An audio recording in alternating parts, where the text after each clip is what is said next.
ఇక మిగిలింది వైఎస్ జగన్మోహన్ రెడ్డి. మీరన్నా పట్టించుకుంటారా నేను అడుగుతున్నాను. నేను ఈ సమయంలో ఆవేదనతో మాట్లాడుతున్నాను. వైఎస్ జగన్మోహన్ రెడ్డి గారు, మీరన్నా పట్టించుకోరా? మీ అమ్మగారు ఎంతగానో ప్రార్థన చేస్తా, ఎంతగానో భక్తురాలుగా మీరు అందరూ ప్రదర్శించుకున్నారు. కానీ ఇదంతా మరి ఎలాగ ఉన్నది చెప్పండి? మా ఆంధ్రాలో క్రైస్తవులందరికీ ఇంత అన్యాయం జరుగుతున్నప్పుడు మీరు కూడా బాగా స్పందించాలని నేను కోరుకున్నాను. మన కాకినాడలో సమర్పణరావు అనే పాస్టర్ గారిని ఆయన కొట్టినప్పుడు మరి మీరు అక్కడ ఒక మనిషిని పంపించినట్టుగా మాకు సమాచారం అందింది. అందును బట్టి జగన్మోహన్ రెడ్డి గారు నేను అభినందిస్తున్నాను. నేను మరలా చెప్తున్నాను, నేను ఈ పార్టీ ఆ పార్టీ సంబంధించి చాలాసార్లు ఘంటాపదంగా చెప్తున్నాను. ఈ పార్టీ ఆ పార్టీ సంబంధించిన వ్యక్తులను కాదు, యేసు ప్రభు నామంలో నిజంగా మేము బైబిల్ సాక్షిగా నేనేం తెలియజేస్తున్నానంటే, నేను సెక్యులారిటీగా మాట్లాడుతున్నాను. నేను యేసుక్రీస్తు ప్రభు నామంలో నిజం చెప్తున్నాను. ఏంటో తెలుసా, ఎవరు మాకు క్రైస్తవులకి పాస్టర్లకి అండగా ఉంటారో వారికి మేము సపోర్ట్ చేయాలని ఆశపడుతున్నాం. అలానే మీ పార్టీ జెండాలు మొయ్యం. కానీ జగన్మోహన్ రెడ్డి గారు మీ మీదే రాష్ట్ర క్రైస్తవులు ఆశపడుతున్నారు. నేనేమంటానంటే, ఇంతకుముందు మేము మీ పరిపాలన చూసామని, తర్వాత పవన్ కళ్యాణ్ గారి పరిపాలన చూద్దామని ఆయనకు ఓట్లు వేశారు. మేము మా ఇంట్లో ఓట్లన్నీ ఆయనకే వేసాం. అలానే మేము నాయుడు గారి సామాజిక వర్గం అని పవన్ కళ్యాణ్ గారికి వేయలేదు మేము ఓట్లు. అవనిగడ్డ నియోజకవర్గంలో జనసేన సంబంధించిన డిప్యూటీ స్పీకర్ బుద్ధ ప్రసాద్ గారు, ఆయన మేము గెలిపించుకున్నాం. ఎందుకు చెప్తున్నామండి ఈ మాటలు? ప్రతిసారి మేము ఒక పార్టీ గొడుగులు పట్టి మొయ్యం. ఎవరు మంచి వాళ్ళు చూద్దామని ఆలోచిస్తాం. జగన్ గారికి అంతకుముందు చూసాం, ఆయన మరి బాగా పరిపాలించాడు, ఇంకా బాగా పరిపాలిస్తారని పవన్ కళ్యాణ్ గారిని చూస్తుంటే అసలు ఏం మాట్లాడటం లేదు. చంద్రబాబు గారు మరి ఆయన న్యూట్రల్గా ఉన్నాడు. మరి బీజేపీ నరేంద్ర మోడీ గారికి వీళ్ళందరూ భయపడుతున్నారా? భయపడితే మా బలహీన పక్షంగా ఎవరు వాయిస్ ఇప్పుతారు? ఎవరు మాట్లాడతారు? దయచేసి మీరు పద్ధతులు మార్చుకోవాలని తెలియజేసుకుంటూ, ఇక మిగిలింది వైఎస్ జగన్మోహన్ రెడ్డి గారు, మీరు ఈ విషయం గురించి స్పందించండి. వైఎస్ జగన్మోహన్ రెడ్డి గారు, మీరు హెలికాప్టర్స్కి బయలుదేరి వస్తే దాదాపు లక్షల మంది ప్రజలు వస్తారండి. ఒకవేళ రాకపోయినా బాధలేదు. ఈ ప్రవీణ్ పగడాల గారి కేసు తప్పుదారి పెట్టింది. మీరు పట్టించుకుంటారని నేనేం అనుకోవట్లేదు. కానీ మీరు ఒక ట్వీట్ అనేది బలంగా పెట్టమని నేను మిమ్మల్ని కోరుకుంటున్నాను. వైఎస్ జగన్మోహన్ రెడ్డి గారు క్రైస్తవులందరినీ మీరు రక్షించడానికి ఈ టైంలో మీరు కనుక ముందుకు రాకపోతే మొర్దెకై అన్నాడు ఎస్తేరుతో, వేరే దిక్కు నుండి మాకు సహాయం వస్తుంది.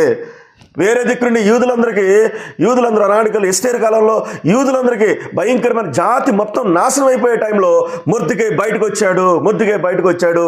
ఈరోజు పాస్టర్ కృష్ణమరాడైన నేను ఒక మొర్దెకైలాగా మారాను. అయితే నేను నా యొక్క స్టైల్, నా యొక్క యాంగిల్ ఏంటో తెలుసా? నేను ప్రజల్లోకి వెళ్తాను. నేను పాస్టర్గానే వెళ్తాను. ఏ రాజకీయ నాయకుడికి వెళ్ళను, ఉద్యమకారుడికి వెళ్ళను. నేను ప్రజలకు వెళ్ళి ప్రతి ఊరు వెళ్ళి నేను ఎవరిని మనం ఇది కాకుండా ఒక అద్భుతమైన సైలెంట్ ఈ యుద్ధం మొదలు పెట్టాల్సి వస్తుంది.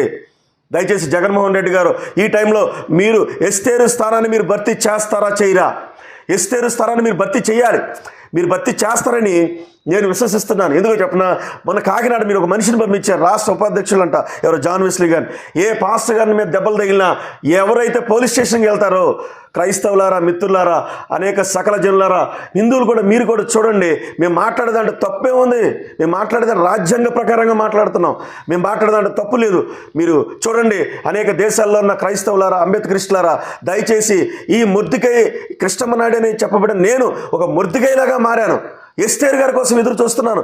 ఆ ఎస్తేరు ఎవరు? చంద్రబాబు గారా? ఆ ఎస్తేరు ఎవరు? పవన్ కళ్యాణ్ గారా? ఆ ఎస్తేరు గారు జగన్మోహన్ రెడ్డి గారా? కింద కామెంట్లో మీరు తెలియజేయండి. ఎస్తేరు గారు ఎవరో మీరు కామెంట్లో తెలియజేయండి. ఎవరైతే సరే మనం పట్టించుకుంటారో వారికే రేపొద్దున సింహాసనాన్ని ఇద్దాం. క్రైస్తవులందరూ తలుచుకుంటే, మనందరం తలుచుకుంటేనే సింహాసనం వారికి వెళ్తుంది. ఆ సంగతి సకల క్రైస్తవులు, అంబేద్కరిస్టులు తెలుసుకోవాలని మీరు ఈ సమయంలో నేను తెలియజేస్తున్నాను. అలాగే అదేవిధంగా మీరు మాట్లాడతారని నేను అనుకుంటున్నాను. జగన్మోహన్ రెడ్డి గారు ఎస్తేరు స్థానంలో, ఎందుకంటే పవన్ కళ్యాణ్ గారు స్పందించట్లేదు. చంద్రబాబు గారు ట్వీట్కే పరిమితం అయిపోయాడు. జగన్మోహన్ రెడ్డి గారు మీరు పట్టించుకుంటే చరిత్రలో మిగిలిపోతారు.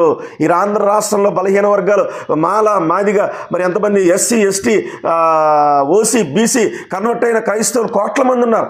ఈ కోట్ల మంది కూడా మీ వెనకాల ఉండాలంటే మీరు స్పందించాల్సిందే. మీరైనా స్పందిస్తారని నేను ఆశిస్తున్నాను. పాస్టర్ కృష్ణమనాయుడు కూడా నేను ఫ్యాక్షనిస్టులుగా మర్డర్లు చేసిన కుటుంబాల్లో ఉన్న మేము ఇప్పుడు యేసు ప్రభు వారు నమ్ముకుని సాధులుగా మారామండి. ఈ పరిశుద్ధ గ్రంథం ద్వారా, ఈ పరిశుద్ధ గ్రంథమైన బైబిల్ ద్వారా దయచేసి మీరు స్పందిస్తారని మనస్ఫూర్తిగా నేను ఆశిస్తున్నాను. నా ప్రార్థన కూడా అదే. కాబట్టి క్రైస్తవ్యంలో మరి ఈ కొట్లాట్లు, చంపులాట్లు, కొట్లాట్లు, బలహీనలు ఇంకా ఇబ్బంది పెట్టి మరి పెడుతున్నప్పుడు మరి ఒక్క ఎమ్మెల్యే ఉన్నాడా? ఒక ఎమ్మెల్యే రావట్లేదండి, అసలు నాకు అర్థం కావట్లేదు. ఒక ఎమ్మెల్యేలు రావట్లేదండి. వేసవకాలం వేడి బాగా ఎక్కువైపోయింది, ఇంట్లోంచి కదలతలేదా ఎమ్మెల్యేలు?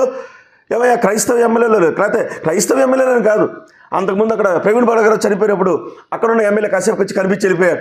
తర్వాత వాయిస్లు ఏమి లేవు, పైనుంచి ఆదేశాలు వచ్చినాయి ఏమో వరకు. కాబట్టి ఎమ్మెల్యేలు కూడా వాయిస్ వినిపించాలండి. ఎంపీలు కూడా మా బలహీనల పక్షాన, మా ఎస్సీ ఎస్టీ మైనారిటీ తరపున బలహీనల పక్షాన, క్రైస్తవుల పక్షాన వాయిస్ మీరు వినిపించమని నేను ఎంపీలను కూడా అడుగుతున్నా. కాబట్టి మరి రానున్న ఎలక్షన్స్లో ఖచ్చితంగా తెలియజేస్తున్నాము, క్రైస్తవులు ఎవరు గెలవాలంటే డిక్లేర్ చేయాల్సింది క్రైస్తవులే.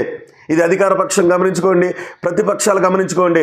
వైఎస్ జగన్మోహన్ రెడ్డి గారు మీరు కూడా పట్టించుకుంటారని నేను ఆశ పెట్టుకుంటున్నాను మీ మీద. ఎందుకో తెలుసా, మీరు ఖచ్చితంగా యేసుప్రభు అంటే మీకు తెలుసు, ఆయన శక్తి మీకు తెలుసు. మెజారిటీ పక్షంగా మీరు కూడా ఉండకూడదు, మెజారిటీ పక్షంగా ఉండకూడదు. హిందువులు ఎవరైనా సరే వాళ్ళు బలహీనంగా ఉన్న వారి పక్షంగా మనం నిలబడాలి. కానీ క్రైస్తవుల పక్షంగా నిలబడటానికి ఎస్తేరులాగా మీరు కదిలి రావాలని కోరుకుంటున్నాను. నేను ఒక వాక్యాన్ని ధ్యానం చేయాలని కూడా నేను ఇష్టపడుతున్నాను. బైబిల్ గ్రంథంలో యేసుప్రభు తెలియజేశాడు. మత్తయి సువార్త 28వ అధ్యాయము 18వ వచనంలో ఏముందంటే, అయితే యేసువారు వారి యొద్దకు వచ్చి, పరలోకమందును భూమి మీదను నాకు సర్వాధికారం ఇవ్వబడి ఉన్నది, కాబట్టి మీరు వెళ్ళి సమస్త జనులను శిష్యులుగా చేయండి, తండ్రి యొక్కయు కుమారుని యొక్కయు పరిశుద్ధాత్మ నామంలోనికి వారికి బాప్తిస్మిచ్చుచు నేను మీకు ఏ సంగతులు ఆజ్ఞాపించుతునో వాటన్నిటినీ గైకొనవలెను వారికి బోధించుడి. ఇదిగో యుగ సమాప్తి వరకు నేను సదాకాలం మీతో ఉన్నానని యేసు ప్రభువారు చెప్పాడు. మాతో ఏం చెప్పాడంటే, మీరు సర్వలోకానికి వెళ్ళి సమస్త మానవాళికి సువార్త ప్రకటించండి.